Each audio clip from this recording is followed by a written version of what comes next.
O-N. Neil J, son. Okay, it's preparing to stream. I'm gonna just mute my. Actually, I'll let you know when it's on. Cool.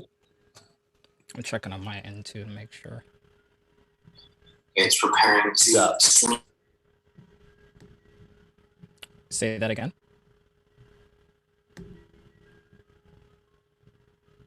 Ah, nice.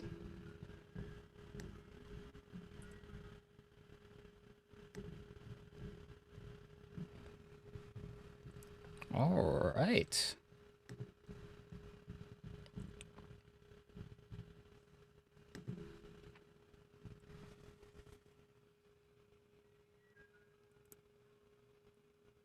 Hey there. How's it going? This is Chris from Tempt. We're just going to be waiting around here for a bit and doing some final setups before we introduce the one and the only Neil Jason. So, I'm going to continue setting this up. Start at a hard 4 o'clock. We'll just wait and have everybody else come in and get the ball rolling.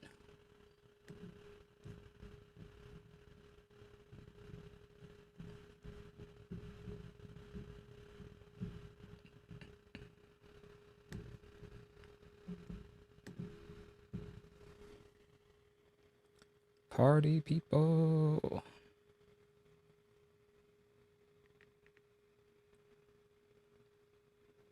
Make sure everything's set up on my end.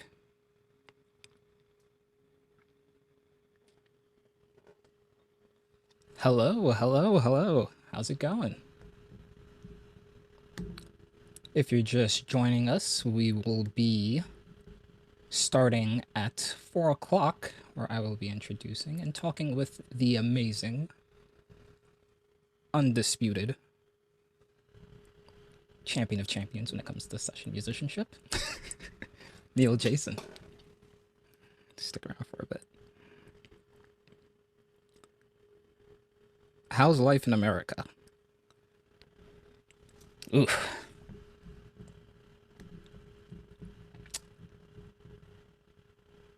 That's a tricky question. Oh, it's still here. That's pretty much all I'll say at the moment. How you guys doing over there?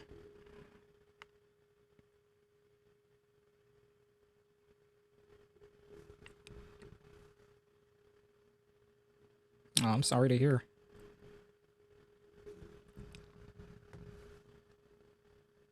I love you guys too. Thank you, thank you. Appreciate it. Need it now more than ever.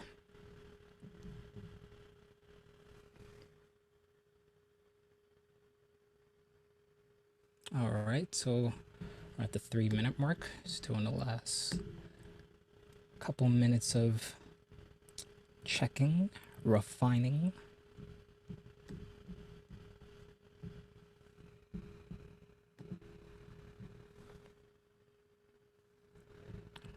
Wow.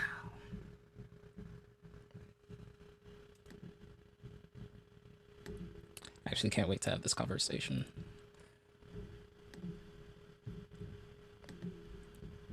Such an awesome human being. Much love to you too. Thank you. See how many more people can come in.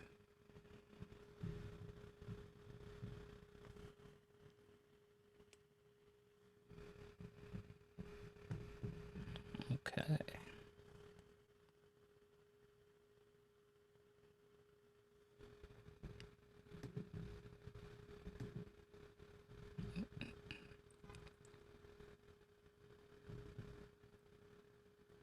Love the shades.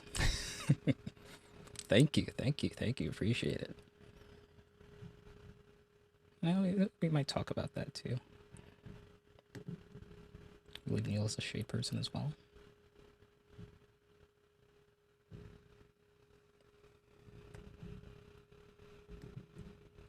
All right, we're at that final countdown.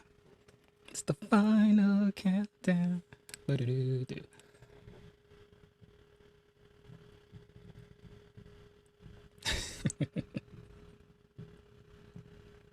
Hello, everybody. Hello, everybody. Come on in. Come on in. Gonna have some fun. Gonna have some talking.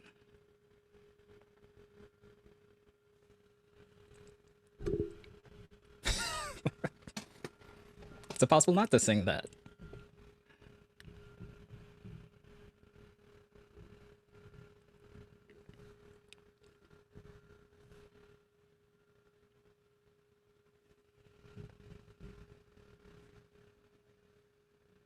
All right.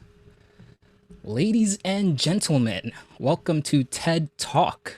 It's your boy Chris, bassist from Tempt, and I will be chatting with none other than the man himself, in case you guys don't know. Before I even say his name, just check this out really quick. He is a session guitarist, bassist, a singer, songwriter, multi-instrumentalist, producer, and composer, straight out of New York City. Can't get any better than that. And his career, let's take our time with this. His career spans over 40 years. And he's worked with so many amazing artists. Just to name a few. You've got John Lennon. What? Got Roxy Music, of course. Paul McCartney. Paul Simon, of course. Pete Townsend. Who? What? Kiss with Gene Simmons. Michael Jackson. You had to start with the Brecker Brothers. Hall and Oates. Like, come on. Diana Ross. Brian Ferry, who he just did a tour with recently. You've got to be kidding me. This guy is a cut above the rest, and it is a privilege and an honor then to introduce none other than Neil Jason! Neil Jason, everybody. Give Where it up, am give it I? up. Neil, how's it Oh, come on. going? It's okay. You see me? I do not see you, but Why I is do that? hear you. Okay, so why? I I'm believe here. there's a camera. There should be a camera at the, but you're using an iPad, right? Yeah. So I believe you should see a little icon where it says video in the bottom right corner. There is nothing. There's nothing here.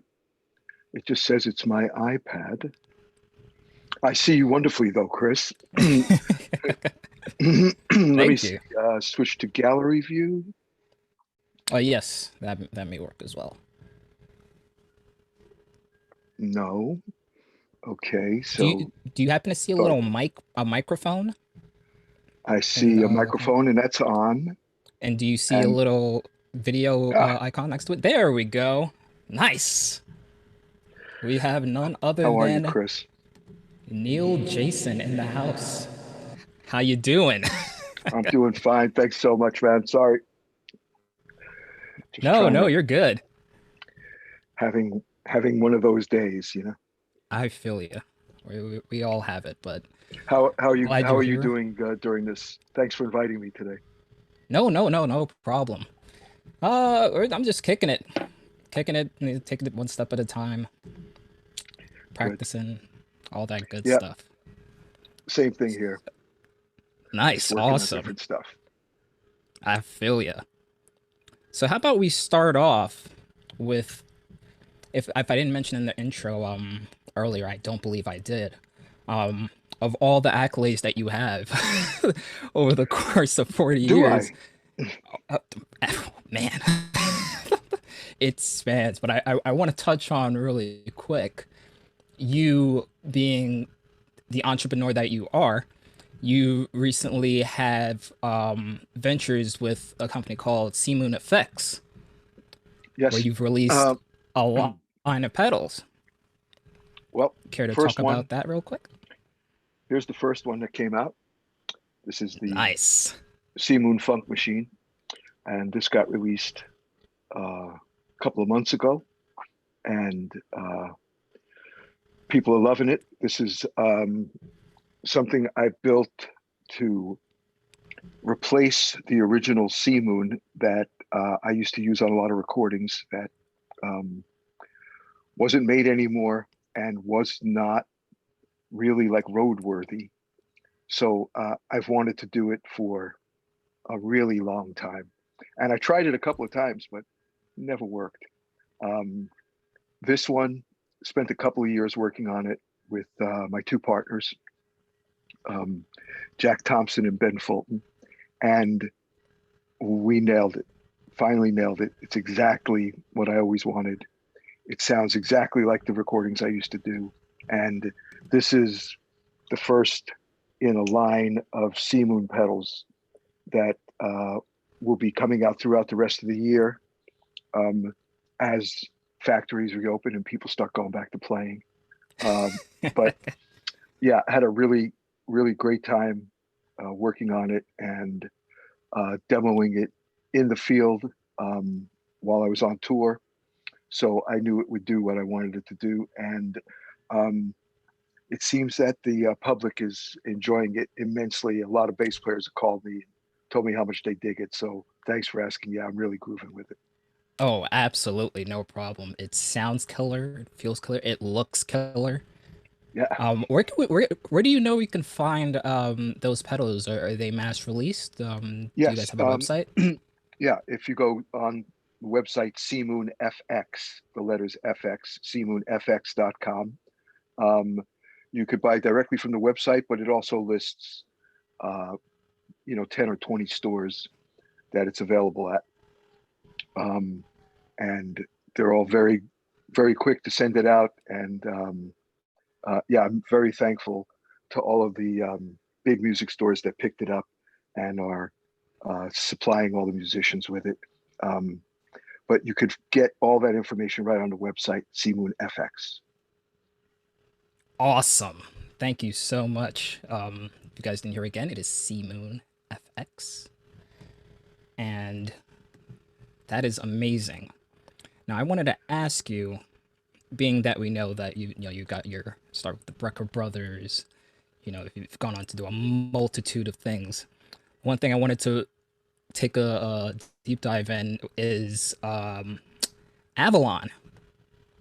And what was it like in the recording process, working with Bob Clearmountain, just the whole thing? Because it's like an audio files like dream record to listen to because it just sounds so immaculate. Yeah, well, um, most of my recording for Avalon was at Power Station. Mm. Oh, this is Um, Roxy Music, by the way, if you guys right, didn't pick up. Yes. Roxy Music, Brian Ferry and Roxy Music, Brian Ferry. who Yes. I've been having a wonderful time on tour for the last 3 years with Brian. It's been really fantastic. And yeah, we recorded that at the Power Station with Clear Mountain. And um, Bob Clear Mountain had become the engineer on Heavy Metal Bebop Brecker Brothers record, which was a couple years before. So I had probably done about a dozen albums already with Clear Mountain as the engineer at the Power Station. Um, but the experience of doing the Roxy Music stuff, Avalon, and then Boys and Girls, and then doing Brian's solo stuff has just been a wonderful part of my career.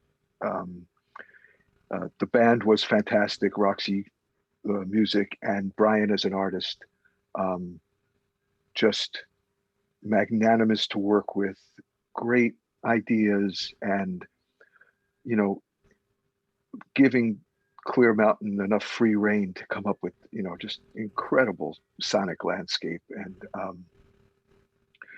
a lot of the stuff we worked on was Brian directing it or Rhett Davies directing it, and um, yeah, we had a really, really creative time. Um, kind of still in the mode of the old days where you had the studio for, you know, weeks on end. And so you could experiment and, plug in different basses and line up 10 pedals and just see what they sounded like, which is how we ended up with the sound on the main thing, um, the Roxy Bryan sound song called The Main Thing, which is the Hmm. Funk Machine. Um, and Wow. I was never able to get that sound again after I used it on the Breckers and I used it on that because they all fell apart and they were not being made anymore. And um, yeah, there's all kinds of envelope filters and they were pretty close, but it didn't have the same sensitivity and didn't have that same signature sound. So Hmm. um, luckily I was able to draw on that um, when I redeveloped the box. Uh, and getting sounds at the power station with Bob Clearmountain. I mean, now we all know that that's a dream scenario. Back then, it was just us doing Absolutely. what we do. You know, happy to be playing, happy to be in the same room with all the guys, ideas bouncing around, and uh, it it really came out like spectacular. And it's still fun to play those songs on the road. Um, Brings back a lot of shit. Really beautiful memories. Every I time you could play one of those imagine. songs, and just looking up and seeing Brian singing and playing one of those songs, yeah, it takes me way back. Makes me feel very powerful while I'm playing that. I get to revisit that part of history. Absolutely. That's amazing. And speaking of Brian Ferry too, you know, the induction in the Rock and Roll Hall of Fame. Yeah, that was pretty amazing. Unbelievable. Yeah, What was that um, like? that was it was a very surreal dream for me um, to be included with Roxy in the induction into the Rock and Roll Hall of Fame. Um, they've had a number of bass players over I could their imagine. history, and the fact that I got to know all these guys and that they acknowledged me as uh, still being here to play with them and invited me to be with them on stage at the Rock and Roll Hall of Fame. Uh, yeah, it's one of those to me. For me, it was a once in a lifetime experience, and for Brian and Phil and all the guys in Roxy, um, what a tremendous honor to be recognized for all the stuff that they contributed to the world of music. They've influenced an enormous amount of bands, music sound wise, look wise, feel wise. And that's, you can't ask much more from a career than to have done what you wanted and enjoyed it and then influenced other people for them. And I guess for me too. It's when you realize the effect that what you're doing has had outside of your own little circle, um, it's very humbling and it's very gratifying. So to stand on stage and play through those songs um, at the Rock and Roll Hall of Fame and seeing a lot of my friends there and seeing all these incredibly famous artists sitting right there in front of me and backstage getting ready to go on. Um, that was one Were of there, those concerts, yeah, were that there you any really like. notable ones? Were there any notable Yeah, people that you were like, ah? they were all notable. Every single person that was there to me was iconic and notable.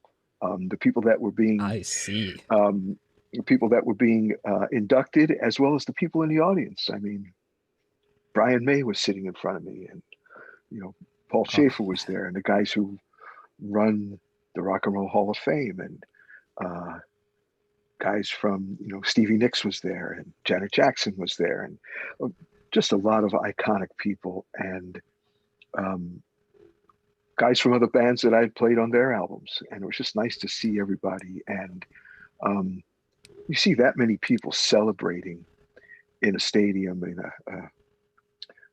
in Brooklyn at the Barclay Center. Eh, it's again very gratifying, and makes you makes you proud of what you did. And again, I was so thrilled that they invited me to be a part of it. It was really cool. I It still get seemed calls like from people like, "Hey, you're on TV right now. I've seen you in the Rock and Roll Hall of Fame." Something like that. absolutely. That's like a forever groove. I think that was me at a particular point. I didn't realize until Harrison had told me. That was my jaw dropped. I was like, what? But Yeah, that's absolutely amazing. it's also one of those great lucky things that happens when you stay around long enough to have it happen. Um, you don't get into the Rock and Roll Hall of Fame when you're 20 years old. You know what I mean? You have to Yeah, be around for a while. So I was thrilled that they were recognized, and I was thrilled that I was around to be with them at that induction ceremony. that's amazing. I'm reading the chat right now. Yeah, Harrison said he said I was there live and got to see Neil. Yeah, yeah. Harrison was actually, we spoke on the phone for a minute before I went on, but it was really hard to locate anybody there. But it was nice to know there were friends in the audience, and Harrison was there, and it was a lot of fun. That's amazing. Yeah, it was cool, super cool. Awesome. So I'd like to jump over real quick since you mentioned Paul Schaefer. You had a tenure with David Letterman show. Yeah, another wonderful thing that I was able to be involved in.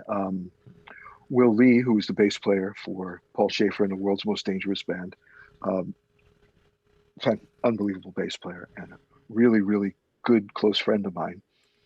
Um, I had done a number of albums with Paul, played on different things with him because he was a session player before he did Letterman and a songwriter of note. Um, and so we knew each other very well. So when Will needed to take a break, or he couldn't make it in, or he had to do something um, else at the time, I was lucky enough to be called by Paul and him to come in and sub.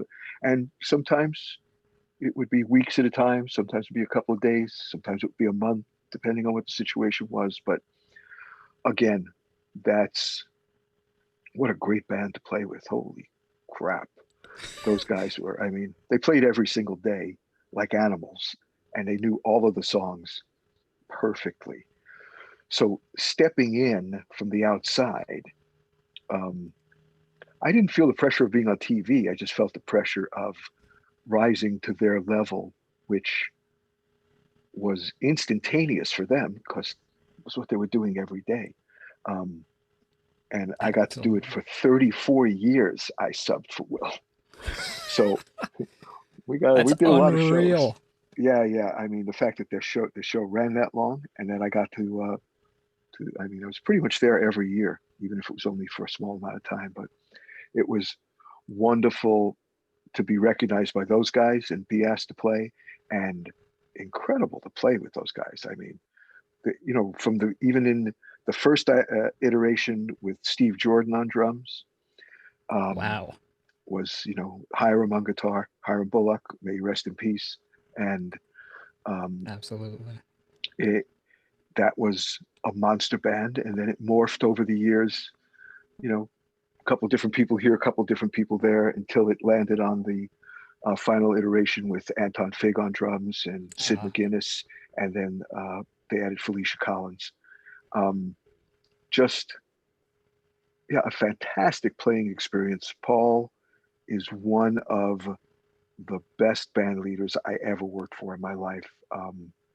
Yeah, he taught me a lot just by watching him of how uh, to control a very fluid and difficult situation and still play great music and, you know, still do what you're supposed to do. But it's a lot of stuff to pay attention to. I Um, could imagine. yeah, so I was thrilled that I got to see all that. And yeah, it becomes second nature after a couple of years. To those guys, it was second nature after, I don't know, a couple of weeks because they were there every day. Uh, but it was really very exciting. I got to play with a number of unbelievable artists. Because Absolutely. until the final years of Letterman, in the beginning, they would invite artists on, but the artists would play with the band. Um, in the final, I don't know, maybe 5 years, maybe 10 years of Letterman, um, it went to the new approach of artists would come on, their band would come with them. And then they started having just full bands on as opposed to just the artist himself. But I mean, I got to play with Eddie Van Halen on the show. I got to play with, Unreal. Can you talk about that really quick? uh, What yeah, was that about? just another incredible eye-opening experience of a guy who was so good at what he did that when he played, you could feel the difference between him and another guitar player. Um, Stylistically, so individual and um, a really nice cat, very easy to get along with, uh, incredible playing. Um, he had his little attenuator box with him and he plugged into an amp and it was instantly the Eddie's sound. It was just like, I think he could get, he just could control between his guitar and his little inventions, and he had total control over it. And I do remember during a rehearsal where he was soloing, and I turned around to look at him, and he's still soloing with his left hand, but he was fixing his whammy bar with his right hand while he was still soloing. And I couldn't hear any difference in the solo. I mean, until I turned around and looked, I didn't even realize he wasn't paying attention. He was just Whoa. doing something. And yeah, truly an enormous talent, obviously. Um, and there was so many different people that I got to play with. On the other, Willie Nelson on the other end of the spectrum. You Wow. know, Oh my just goodness. meeting people like that and getting to play their music.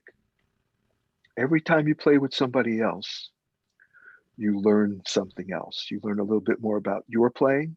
You learn a little bit more about their playing, and you learn a little bit more of how to fit together, which, yeah, is part of being a session player, but you got to add in all these other little factors around it, like you have about 7 minutes to rehearse and discuss what you're going to do before you go on live television.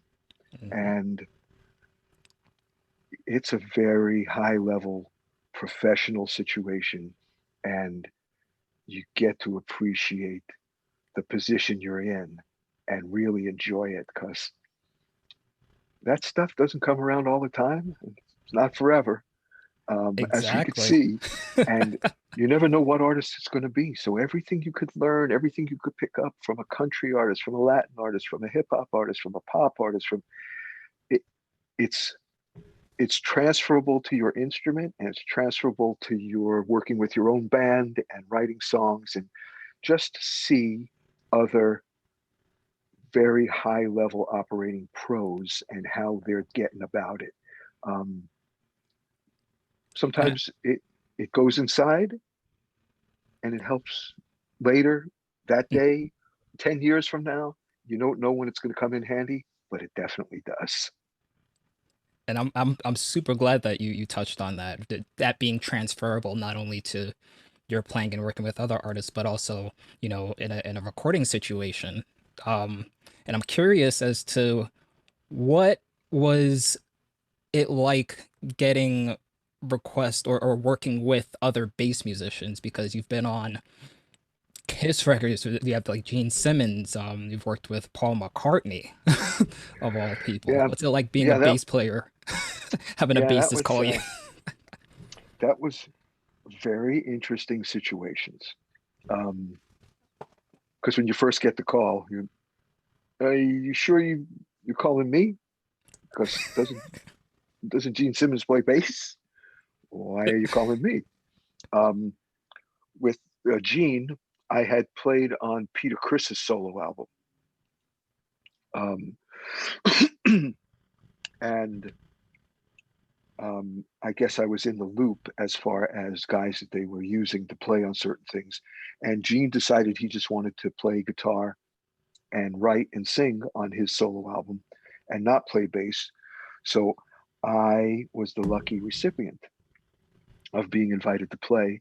And so we went to London for quite a while and recorded at a place called the Manor, which is a castle about 2 hours outside of London. That's amazing. And it was definitely amazing. It was like that rock and roll history shit that I used to read about when I was a kid. It's like, so you're working with this guy in a castle in London, and you're getting paid, and you're playing rock and roll. And Mike Stone, Queen's engineer, is the engineer, and Unbelievable. Sean Delaney, who worked with Kiss and was there helping produce, and Alan Schwartzberg was on drums. Elliot Randall was on guitar. Very fun, slightly experimental groove going on. And I remember a couple of things I got out of it that I didn't think were important at the time. Mhm. One day when I guess we were warming, because once you live there, the studio is at the castle and you live at the castle and there's no place to go.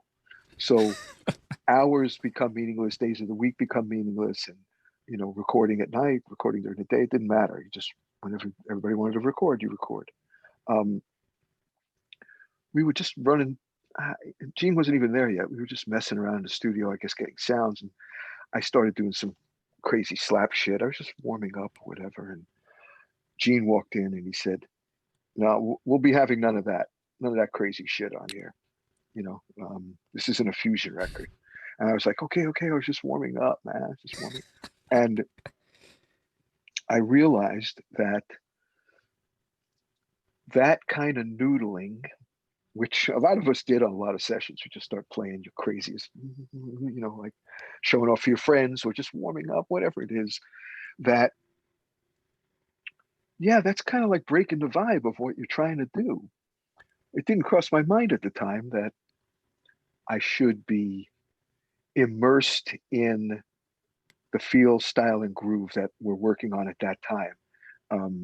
Even though as a pro, it wasn't that hard to go in and out of different things.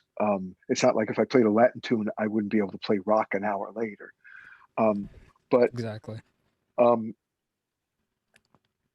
sometime later, I was able to appreciate his point of view. And it did cross my mind on other sessions after that of, instead of, if I'm going to warm up, first of all, I don't have to warm up with the amp on 10. I can warm up privately anywhere I want. But if I'm going to groove, I should groove kind of in the area, hopefully, that we're going in, just to keep the vibe and the energy right. And I was pleasantly surprised that what I thought was a left-handed comment. A few years later, I said, geez, it's kind of right. There's no reason to be crazy and just, flashy. You're already there. You're already on the gig. And you're impressing who now, besides yourself and your friends? Suddenly it was like, oh yeah, a little more professional attitude would probably be helpful. That's amazing. I think So, we've all and pretty much had that. yeah, of course. And That's amazing. excuse me, we used to call it noodle notes. In between takes, guys are just noodling around. Some guys make you nuts, crazier than others, and some guys don't do it that much. But I was guilty. And on a couple of songs, I'm trying to remember, it might have been a song called Radioactive, where we really wanted to get that older, like heavy rock bass sound. And just switching amps up and playing it with a pick, I think it sounds much different than any other song on the record. And I kind of know it's me, but it really sounds like I played correctly to the song stylistically, not my style stylistically, but my playing ability to get the bass to sound like that and work in that track.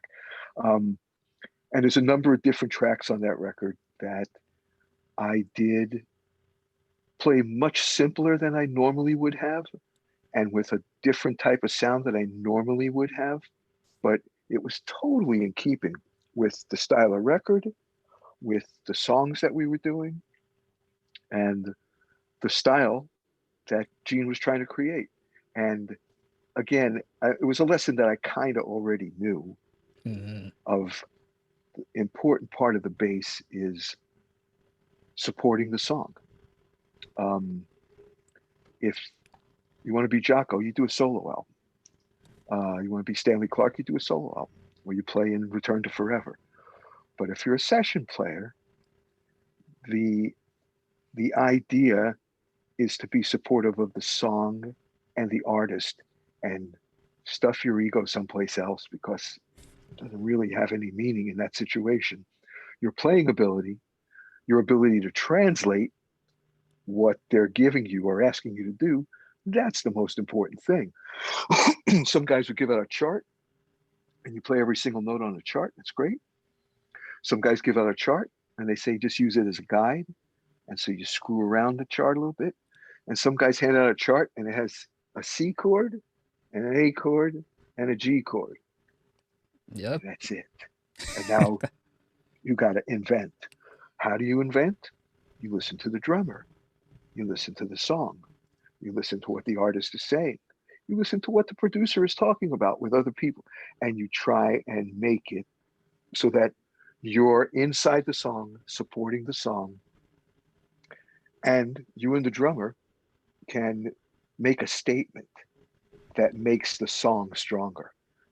Again, it's not about, wow, listen to that amazing bass thing. It's uh, girls just want to have fun. One of the simplest bass lines I've ever played, but Unbelievable.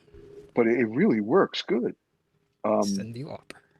yeah, and um, that's the important part of playing bass correctly is how much support can you give everybody to make it a successful record, a great sounding record, and a statement. Um, some of the greatest bass players, play one note, and it's just like, Jesus, what a fucking note that is. The sound is great, the feel is great. Even if it's just doom, doom, doom, doom, doom, doom, it's like, man, Unbelievable. it fits so perfect. It doesn't have to be doom, boom, boom, boom, boom, boom, boom, boom. It didn't need any Exactly. of that. It just needed that exactly down there, big, nice, fat low end with the drummer, and it's what the song asked for. So, um, getting called by other bass players started to make me think about, and I would discuss it with them too, like with Gene, like, you Hmm. want me to go for broke on this? You know, what would you think that you would want to hear on this? And, that kind of stuff. Now, on What was it that like with subject, What was it like with Paul though?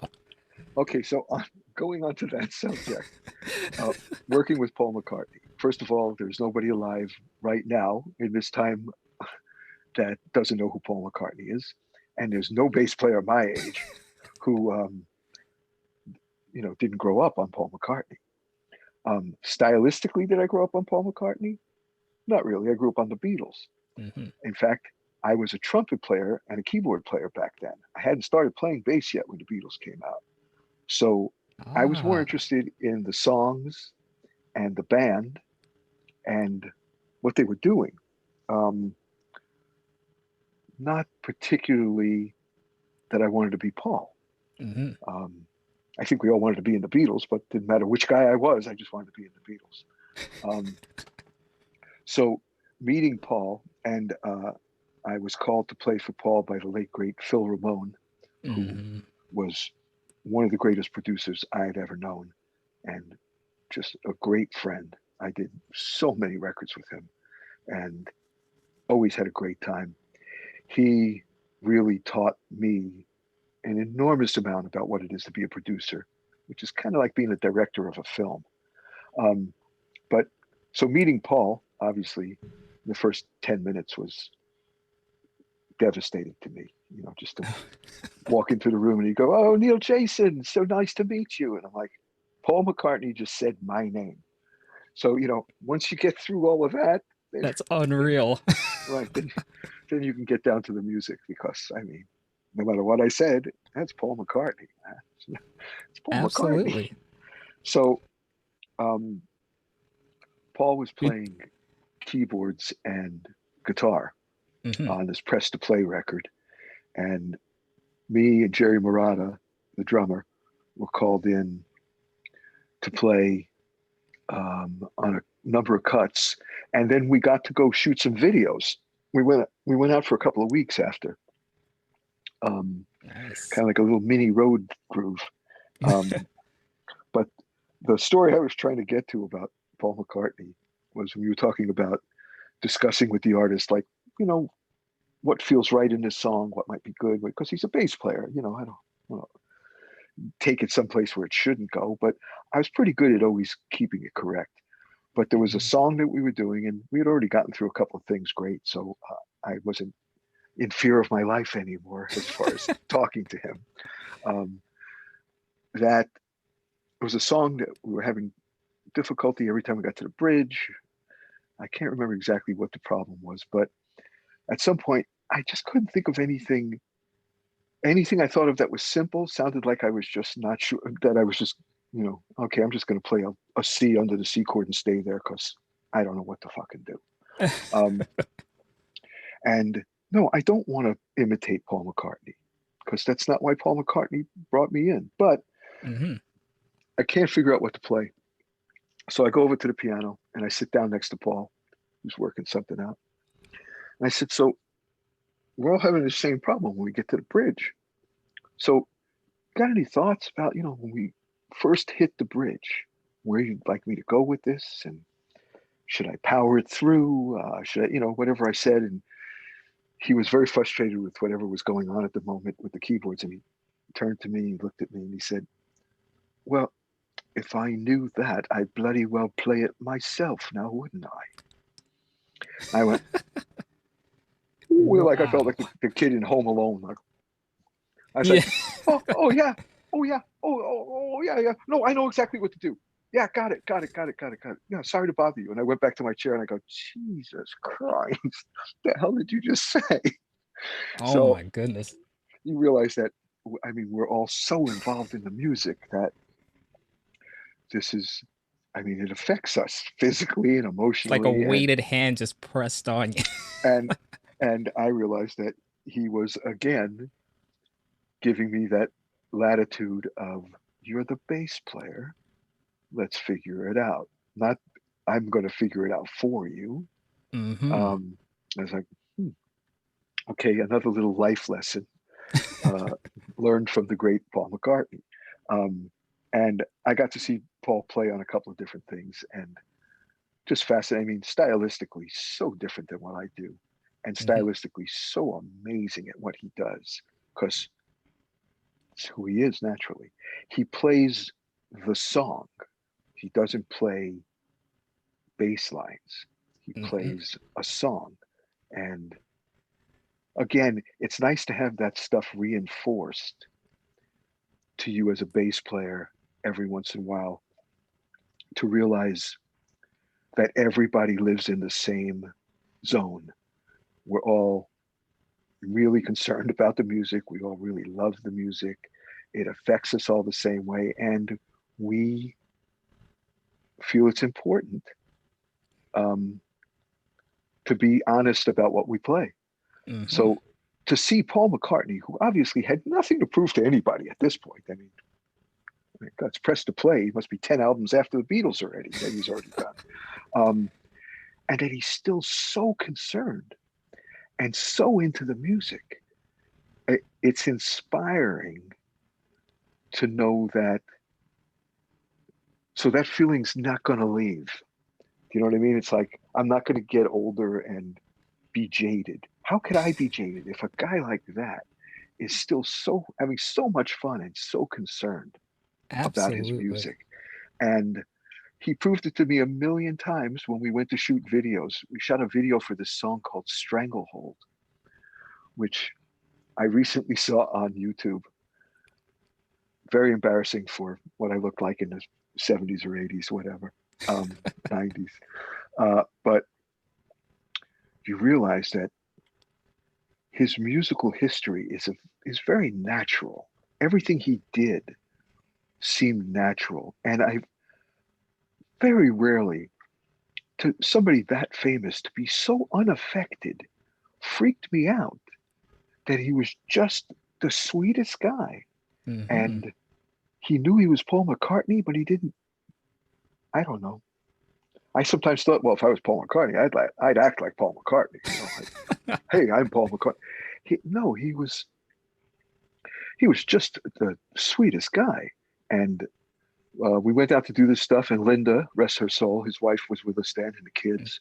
And he was a dedicated father, a dedicated husband, a super dedicated musician, and he actually cared for everybody around him, which, again, an artist on that level, working on his own stuff at the time and still concerned for the environment around him, the people around him, the vibe that's created.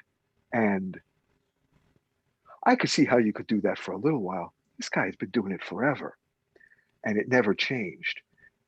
Again, a great lesson to measure out myself against and other artists that I work with. I'm happy to say that 99% of the artists I ever worked with showed enormous respect for the music, had enormous talent, and had a great time doing what they were doing. And that says a lot, especially, you know, given who the type of player you are, where you're just so multifaceted. And just to go through that list again of just probably won't even like you'll recognize them. You have like John Lennon, Billy Joel, you know, Mick Jagger, Pete Townsend, Michael Jackson, you know, Diana Ross. The list is at your wife. I guess I played.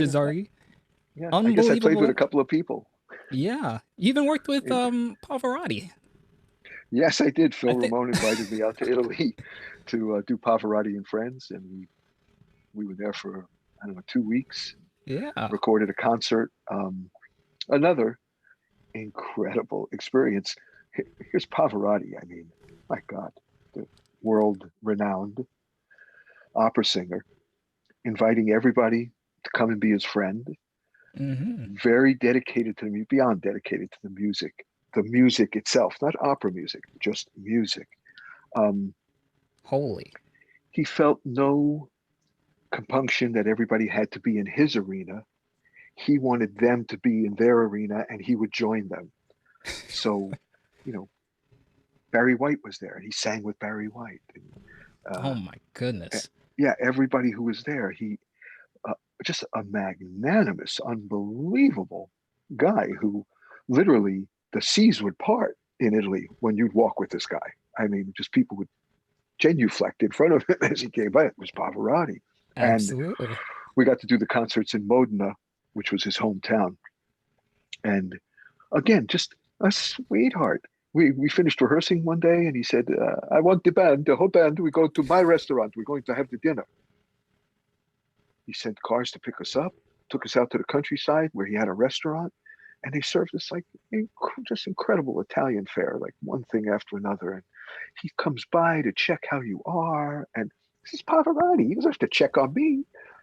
He comes, he checks to see how you like the food. Would you like some wine?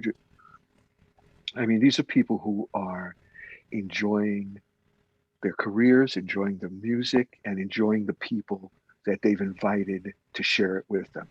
Just that's probably, those kind of things is what has sustained me through my entire career. That I've never left a session going, what a pain in the ass, ever. So I think just from that alone, I have to be very thankful that, you know, because in real life, there's plenty of things every day that could be what a pain in the ass. And for a lot of people at work, you know, you can come home and, you know, what a kind of day I had, or what. I never had a day like that in music. Music was always, man, you just come home entirely exhausted and entirely ecstatic. Absolutely. And I that's could picture why I it. still do Jeez. it. That's why I still Yeah. want to do it. And you're destroying from what I've seen.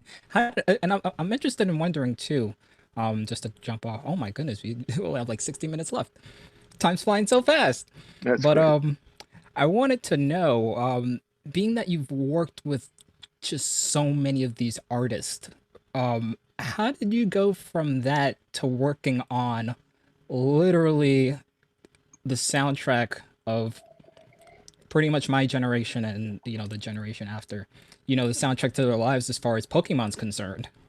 'Cause Yeah, that's that's very funny. unbelievable. Pokemon. Yeah. Oh, there Um, it is in the back. that's one of the little ones. Yeah. Yeah. Um, What was Pokemon. that like? Yeah, Pokemon was a truly hysterical, amazing experience that became more amazing after we did it. I had written for a number of cartoons. I had written hundreds and hundreds of kids commercials for products for Squeeze It and Go-Gurt and, you know, toys and cars and planes and boats, um, and I had Unreal. written songs on lots of different movies. My friend John Leffler um, was the director, I guess, for music for Pokemon when it first came about. And pardon me. So Pokemon was a Japanese cartoon that came in, and they had to strip all the voices and music off and then add stuff on. So there were a number of guys who worked with John Leffler who provided most of the music for the television show. I did a little bit of that, but they had a team. And then this album came up, the first Pokemon album. Um, and this is one of those ones where everybody's very busy. And I just remember this hysterical conversation of, we had a meeting about it. And so everybody was like, I don't know, it's another one of these cartoon make believe band things. And okay, okay, you know what? I'll do two songs. You do two songs. You do the. Nobody wanted to take on the whole thing. We didn't know. We just, you know, like, okay, we're doing a lot of stuff. I have a lot of sessions. I have a lot of commercials to write. And so did everybody else. So, um, luckily, I was invited in, and I did two or three songs. I can't remember right now on the first album. And Hmm. the TV show comes on, and the album comes out, and the next thing we know, it's selling millions and millions of copies. I mean, I have people who come to my studio, and, you know, I have Dire Straits is hanging on the wall, and Roxy Music, and Diana Ross, and Billy Joel, uh, Unbelievable. and they go, Pokemon. I said, Pokemon is a John Lennon album hanging next to Pokemon. I mean, John and Yoko. I think I was one of those. And yeah, and but everybody remembers Pokemon, and I again remembered how much effect music has, and how far reaching it is, and how wide the net is that gets thrown by something that's fun for a certain age. And everybody knew. If they said, well, what did you work on recently? You went, well, you know, Paul McCartney, Diana Ross, Pokemon. Pokemon! That's so hip. Um, 10 years before that, I don't know if I mentioned some other cartoon, they'd go, yeah, but that's a cartoon, right? Yeah. New generation, television's different now, music's different, Hmm. but we really worked our asses off recording that stuff. Like, Oh, like yes.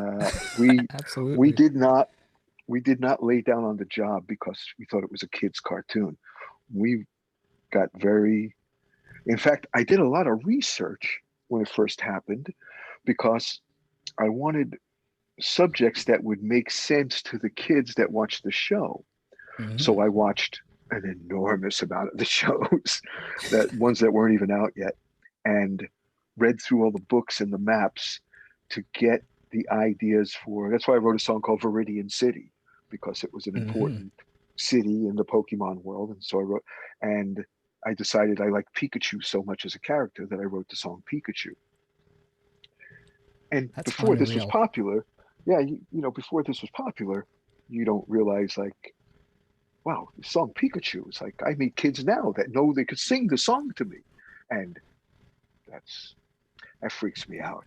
Um, I would imagine, man. It just that whole entire just span of like you working with these artists, and then on top of that, just working on something that's literally influencing the lives of children. That's got to be unreal. yeah, and it was it was a great project to work on. Everybody involved in it was a load of fun. And then on the second album, I got to do a lot of stuff on the second album. And then in the second movie, I had a couple of songs that I wrote the closing credits for that and something else. And um, then I might have done one or two more things with them. And then it started to peter out or become just the guys who worked on the original team. And I moved on to other stuff, but was always very thrilled and thankful to my friend John Leffler who invited me in. And uh, in fact, I think John McCurry and I wrote two or three songs on the first record with John Leffler, and then some stuff for the TV show with John. So it was Wow. always a great And John collaboration. McCurry, who worked with Cyndi Lauper as well. John, who was with Cyndi Lauper and with a lot of people, John Waite, and John, uh, yes, yeah, a lot of great artists. that's incredible. Wow, So we yeah, are it like was a lot of fun. 10 minutes in. Yeah, that's that's unreal. I'm gonna shoot you some quick because we only have like 10 minutes, Yeah, go and ahead. it's just flying so fast. Sorry about that. I'm gonna ask you a couple of questions I'm seeing in the chat. Mhm. Um, what was it like working and playing on a Temp song? Um, hey, I got to tell you, um, it was very exciting to me. Again, this is that thing where as I get older, when I get injected with some young blood and some young energy, um, it gets me very excited. I thought the song was great. I thought you guys played fantastic on that track. Um, Thank and you. This is the song just to, "Breakout" by yeah, that we played. um, yeah, and I love that song too. Just just to be able to add my little extra pops and flavor around your stuff and the rest of the band. And Harrison, of course, was extremely instrumental, sitting right next to me, um, enjoying what I was doing and or making suggestions. And again, getting suggestions from somebody who's inside the groove already and is decidedly younger than I am. It, it's very helpful and very inspiring to make me play something again that works for the song, not trying to show off any of my shit because it doesn't really matter. It was what Hmm. could I do to make this Tempt song just go up a few more degrees in heat? Exactly. And And man, man, no, oh well, man. I'm glad you guys liked it a lot. And again, having a founder of the band sitting next to you um, is it's that collaboration that adds more information to my playing and it adds more fuel to the fire that makes me feel I've still got stuff to contribute.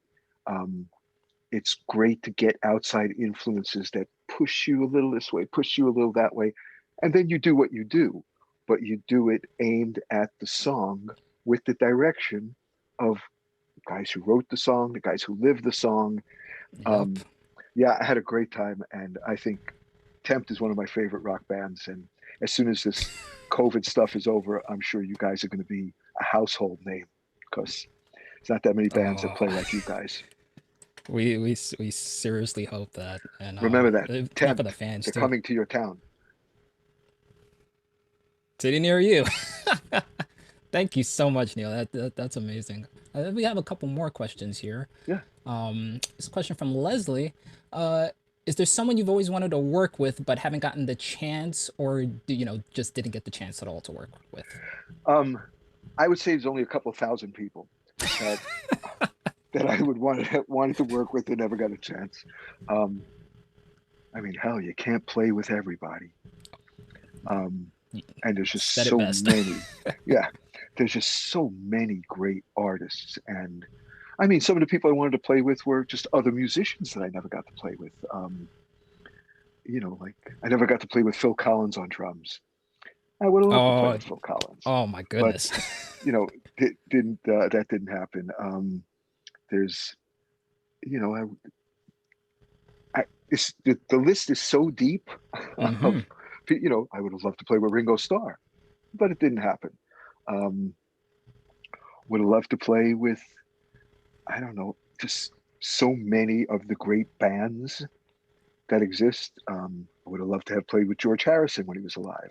Oh I would wow. have loved to play with Eric Clapton. I never got a chance to play with Eric. Um, but the people I did get to play with were great influences in my musical life and in my personal life. And I have now chosen to concentrate on the great things I was allowed to do as opposed to the things that I didn't get to do. And Hmm. it ain't over yet. Oh yes, it definitely isn't. That's unreal. Seeing And some. when not even to mention all the Yep. new bands that are out Hmm. now that are astounding. And I don't even know who some of them are. I mean, I hear them or I know who they, but I don't know them personally. I'd love to play with some of these guys. I mean, my God, there's a lot of good players out there now. Um, And it means a lot, eh, particularly that you're acknowledging that.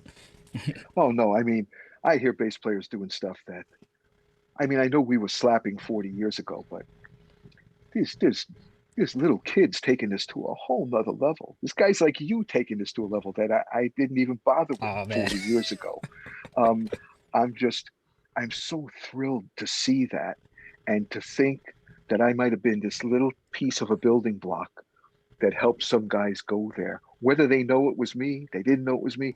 The bass players that I grew up on, unless you bought that particular record and specifically looked for who was playing bass, Hmm. I, I mean, I was in love with Motown. I didn't know all those four guys that were rotating, and until many, many, many years Way later. after. Yeah, And but I was imitating the shit that they were doing, and there absolutely. and there was so many guys that the first thing, like when I met Chuck Rainey, like I immediately was like after nice hellos and everything, and because we were introduced by Michael Brecker, Hmm. excuse me, to each other. So um, I just had so much respect for the guy, and there was so many different songs that he played on with the Rascals and with Aretha Franklin and with all these people that were iconic bass lines. I mean, just off the charts, like some of the best shit that's ever been played. To get to Unreal. ask, to get to talk to these guys and ask them about how they did this or what they did, and the only the main question that I remember talking about with Chuck with that changed a little part of my life was, and dumb question when you're young. So Chuck, man, bass, he's playing this big precision bass. I couldn't even get my hands around it. Like, by the way, when I put my hand up against Chuck Rainey's, his fingers came to about here. Oh, Like it was like this compared to mine. It was like that. It was like, oh my God. yikes. That's like, being born to play the instrument kind of thing. Um, Seriously. I said, what kind of strings do you use? I was big on strings back then. I don't know why. What kind of strings do you use? I don't know. The ones that came with the bass. The ones that came with the bass? Yeah, Fender strings, I guess. He said, well, one of them is about 10 years old because it broke. So I had to get a new G string. But other than that, these are the ones that came with the bass. I said, that's like the strings are 25 years old. Yeah, that's the sound. Oh I my was like, goodness. all right, flat wound strings, when they go super dead, it's like a whole thing. And I said, so you never changed them? He goes, no, I take them off and I boil them. And it was the first guy to ever tell me about boiling strings, Oh my goodness. which is you take your strings off, you put them in a pot of boiling water. It's that stupid. and all the dirt comes out of the wines, and you take them out, you dry them off, and you put them back on, and they don't rust, and they last forever, and there's no dirt in them. Hmm.